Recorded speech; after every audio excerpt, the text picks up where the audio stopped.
Estimados jóvenes del tercer grado de secundaria, reciban un cordial saludo de mi persona, profesor Antonio Meléndez y la toma del curso de Cívica.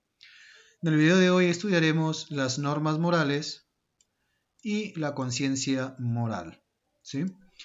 Respecto a las normas morales, ¿no? Entre los distintos tipos de normas, bueno, acá hay un clic, acá pueden hacer clic e ir a profundizar el tema, ¿no? ¿Ya? Que rigen los comportamientos del individuo particular y del ciudadano que vive en sociedad. ¿Ya?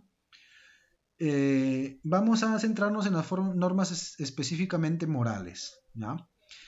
Estas normas tienen que ver con los valores éticos, ¿ya? Y que se fundamentan en las normas morales que guían nuestros actos. ¿Ya? O sea, estos valores guían nuestros actos. Bien, entonces, por ejemplo, si valoramos la amistad y la sinceridad, saldrá de esa valoración personal la norma también personal. Debo ser sincero con los amigos, ¿no? Que es posiblemente nos demos a nosotros mismos, ¿no? Entonces vemos aquí que las normas rigen nuestros comportamientos. Las normas rigen nuestros comportamientos, nuestros actos, y tienen que ver con lo ético, ¿no? Con lo moral, ¿ya? Las normas morales, dice, no están escritas en ningún libro, como las leyes jurídicas, por ejemplo, ¿no? En las leyes jurídicas, por ejemplo, tenemos la Constitución, una de ellas, ¿no? Pero sobre todo el Código Civil, ¿no? El Código Civil, en donde están todos los derechos y también todos los deberes de la sociedad, ¿no? Por ejemplo, ni hay autoridades específicas que nos obliguen a cumplirla, o sea, no hay alguien que nos diga, hoy tienes que hacerlo, ¿no? Cuando obedecemos normas morales, como por ejemplo cumplir la palabra que hemos dado, decir la verdad, aunque duela, y lo hacemos de forma libre y consciente, ¿por qué lo hacemos? ¿Dónde está el origen del convencimiento y el acatamiento de esas normas? Hay dos posibles respuestas, ¿no? Entonces, eso que hacemos, ¿por qué lo hacemos? ¿Qué lo fundamenta? ¿Qué nos mueve a hacerlo? ¿No? Entonces, en ese aspecto hablamos de heteronomía moral y de autonomía moral. Aquí está subrayado ¿no? Con negrita también en el texto. Heteronomía moral y autonomía moral. ¿Ya? Hetero viene el del griego, ¿no? Heteros, que significa otro, y nomos, que significa ley. Eso significa heteronomía, ley que proviene de otro. ¿Ya? Entonces, cuando realizamos, ¿no? Una acción moralmente correcta, como decir la verdad por miedo a las consecuencias, por ejemplo aquí, ¿no? En este ejemplo, por miedo a las consecuencias de que nos pillen mintiendo. Es decir, que la ley viene por otro. En este caso, ¿cuál es lo otro que viene en la ley? Por la condición. La condición de que no me encuentren o de que no descubran la verdad, pero perdón, que no me descubran la mentira. Como no quiero que me descubran la mentira, mejor digo la verdad, ¿no? ¿Ya? O sea, es decir, viene impuesta. Esta ley viene impuesta por otro, por alguien distinto de nosotros, ¿ya? Puede ser de los padres, puede ser de la autoridad religiosa o simplemente el miedo al castigo si no la cumplimos, ¿no? ¿Sí? Entonces, eso es heteronomía. Mientras que autonomía es la norma, ya sabemos que nomía viene de nomos y nomos significa ley y auto significa por sí mismo. Es decir, es la ley que viene de uno mismo, ¿no? ¿Ya? Este tipo de persona no se guía por meras opiniones personales, sino que racionalmente y por propia voluntad asume como propios los valores y normas de la sociedad en la que vive. Es decir, yo asumo esas normas, no por miedo al castigo, no porque me lo impone mi papá o porque me lo impone tal o cual autoridad, no, sino porque yo lo asumí y porque yo no lo quiero así. ¿Entendido? Entonces hago de la ley, no, o la ley sale, o yo me impongo la ley por mí mismo, o sea, yo impongo la ley por mí mismo, hacia mí mismo, ¿no? ¿Ya? Mientras que la conciencia moral, ¿sí? Eh, digamos, es la capacidad, ¿no? Sí, la capacidad del ser humano para comportarse moralmente, llevando a cabo actos elegidos de forma libre, reflexionados racionalmente, asumiendo la responsabilidad de sus consecuencias. Todo esto, ¿no? Estos actos que se ha explicado, que lo hacemos, ya sea por miedo, o ya sea impuesto, o ya sea por nosotros mismos, todo eso lo hacemos porque hay, digamos, una conciencia moral, ¿no? Hay una capacidad exclusivamente humana que nos hace capaces de distinguir, y esa es la conciencia moral, es lo que nos hace distinguir entre lo correcto y lo incorrecto, entre lo bueno y lo malo, ¿sí? Y también porque tenemos libertad, ¿no? Y acá hay un detalle importante, ¿no? Algunas veces yo escucho por internet, ¿no? De que escuchaba la otra vez de una chica que decía que hay que darle derechos a los animales, ¿no? Uno, los animales no tienen libertad, ¿no? Dos, si no tienen libertad no hay conciencia, es decir, no tienen conciencia de lo bueno, de lo malo. Y si no tienen conciencia y no tienen libertad no pueden tener derechos. Solamente los que tienen derecho, ¿no? O los que son, digámoslo así, aquellos que seres, digámoslo así, aquellos seres que pueden tener derechos son aquellos que tienen libertad y conciencia. Libertad, ¿por qué? Porque son libres de hacer sus actos, ¿no? Y conciencia, ¿por qué? Porque saben que lo que están haciendo está bien o está mal. Tú el perro, si el perro muerde, no es que está haciendo bien o mal, simplemente está siguiendo sus instintos. Si él fuera libre, dijera, no, yo no voy a ladrar ahora, me quedo callado, no ladro. ¿Eso puede decir el perro? No. Por lo tanto, el animal no es sujeto de derecho, mientras que nosotros sí, ¿verdad? Ya hemos visto ese sujeto de derecho que somos nosotros desde la concepción, ¿verdad? Nosotros somos sujetos de derecho desde la concepción, no así los animales. Desde ahí está errado ya el planteamiento y el razonamiento de esta señorita que escuchaba en un debate en Facebook, ¿no? Facebook, en internet, no, ni recuerdo en qué lo vi.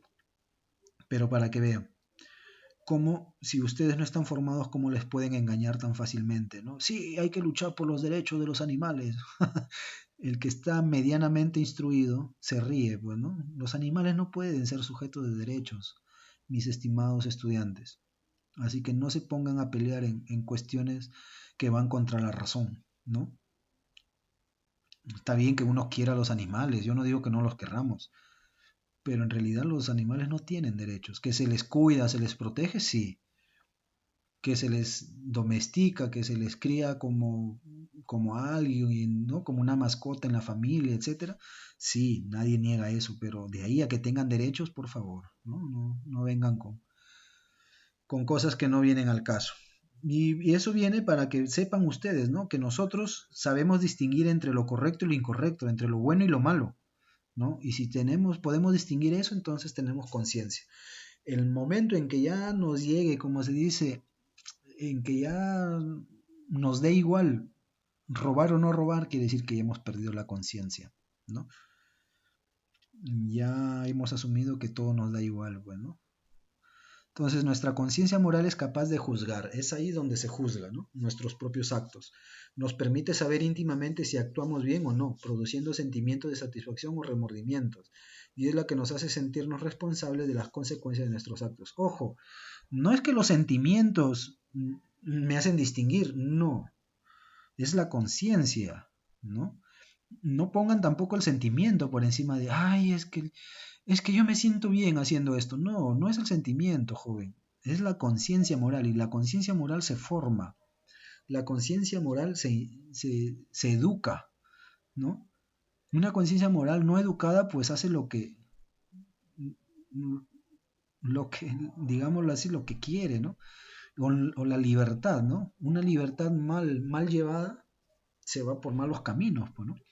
Parece claro que para ciencias como para la psicología, que la ciencia moral existe, ya solo por el hecho de experimentar remordimientos de satisfacción.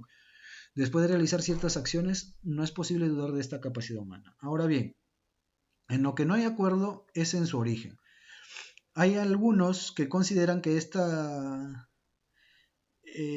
conciencia es natural, ¿no? Es decir, que la conciencia moral forma parte de la propia naturaleza racional humana, la cual es capaz de reflexionar sobre sus propios actos, valorarlos y darse a sí misma normas de conducta. Desde este punto de vista nacemos ya con ciertas inclinaciones hacia lo bueno o lo malo, y eso Y eso es lo que yo considero lo más sensato, ¿no?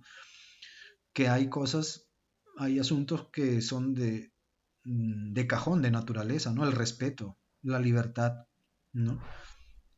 ¿Ya? Y para otros, que son los que llamamos convencionalistas, ¿qué dicen los convencionalistas? Que la conciencia moral se va formando poco a poco a lo largo de la vida, como resultado de la influencia de factores sociales, como la familia y la educación o los amigos. Es decir, los convencionalistas dicen, no, la conciencia moral se va formando de acuerdo a las vivencias y experiencias que tú tengas, ¿no?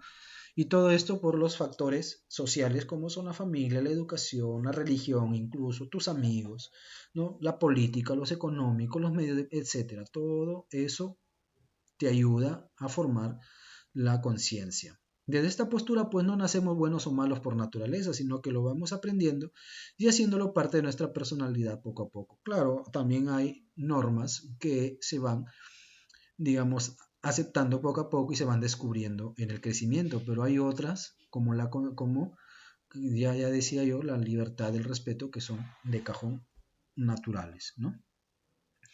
Bien, tenemos, por ejemplo, aquí dos pensadores, ¿ya? Que nos señalan la conciencia moral.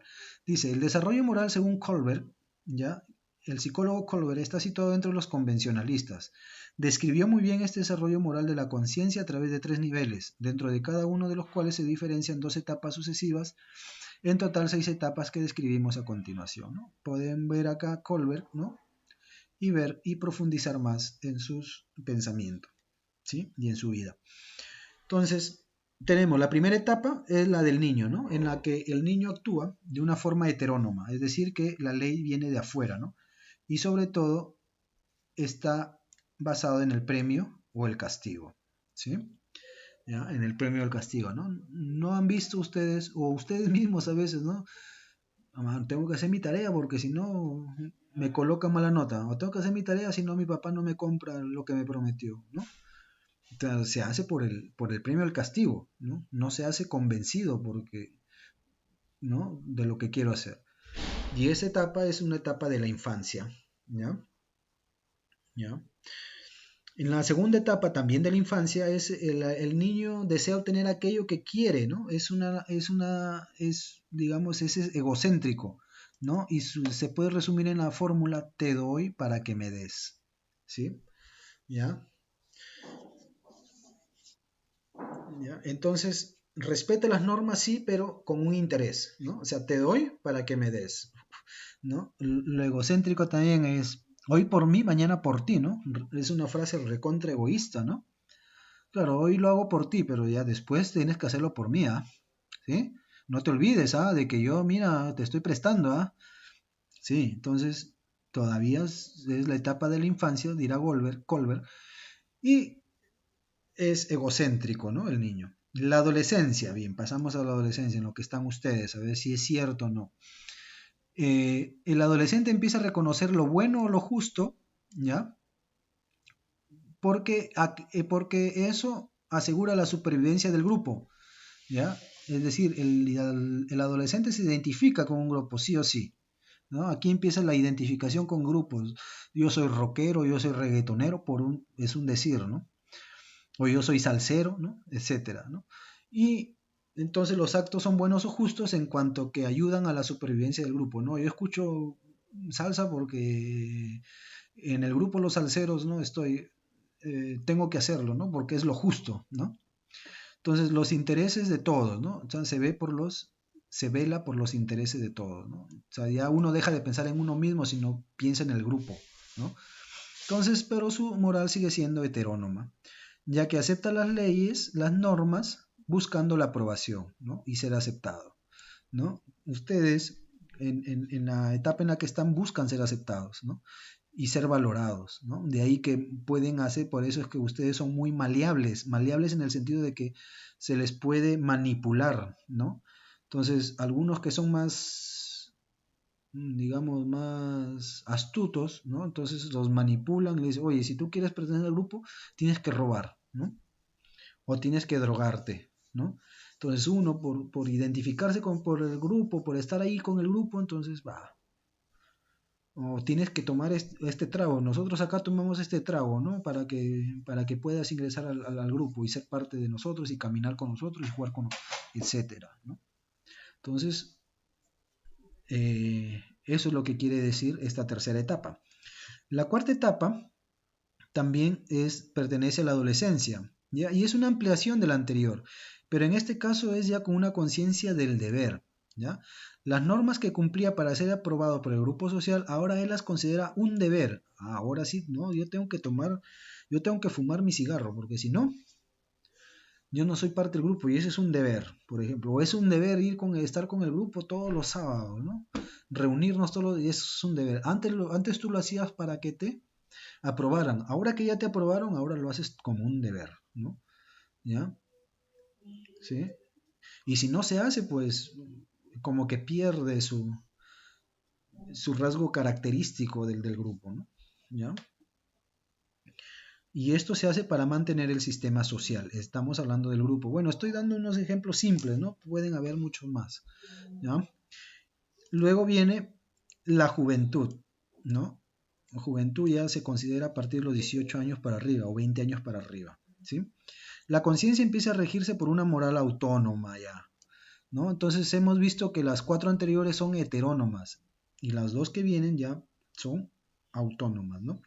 Las decisiones morales adoptadas de forma autónoma se generan teniendo en cuenta los derechos, valores y normas que se consideran universalmente aceptables, ¿ya? Como la igualdad, la justicia, teniendo en cuenta la utilidad que tienen para la sociedad concreta en que vive. La conciencia moral se rige por el lema el mayor bien para el mayor número.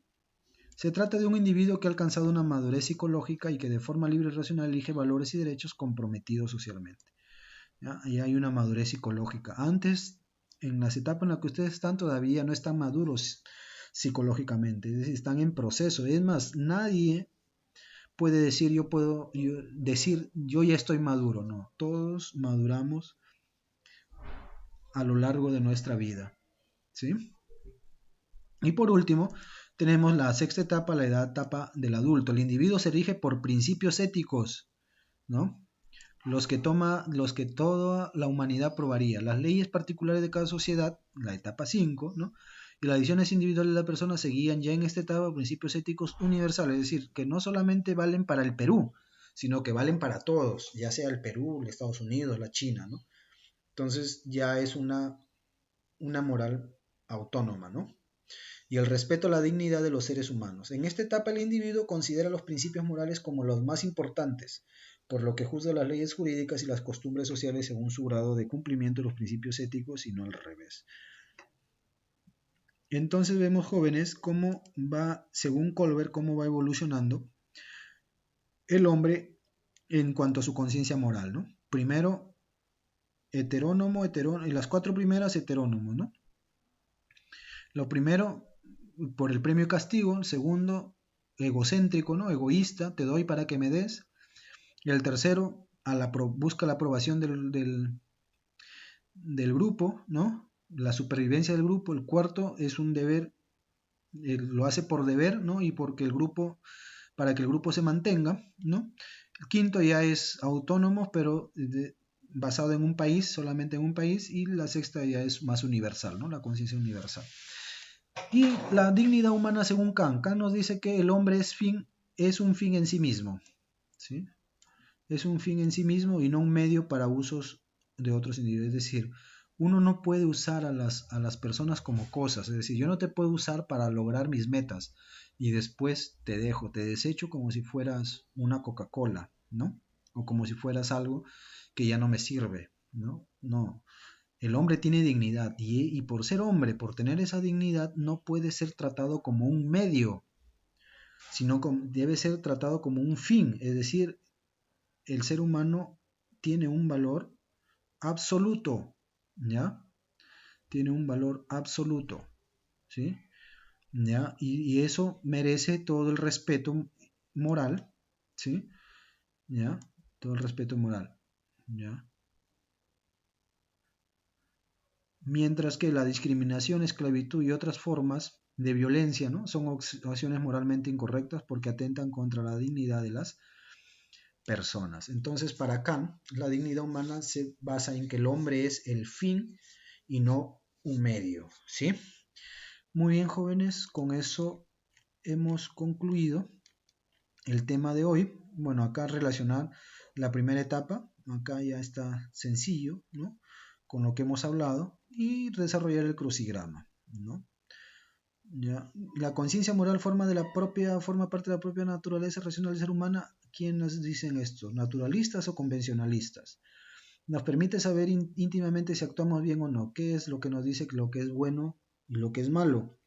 Describió el desarrollo moral de la conciencia a través de 6 etapas, lo acabamos de ver, ¿no? Es en el que más nos hemos detenido. La conciencia moral se forma a lo largo de la vida como resultado de la influencia de factores sociales. ¿Quién nos dice esto? ¿Los naturalistas o los convencionalistas? ¿No? Y cuando los motivos en los que se fundamenta la conducta moral de una persona son extraídos de su conciencia, ¿qué ley? ¿Autónoma o heterónoma? Autónoma o heterónoma. Ya les ayudé. ¿Sí? Elaboran un mapa conceptual, ¿ya? Y relacionan. Nada del otro mundo, sencillo. Y nos vemos el próximo video. Chau, chau.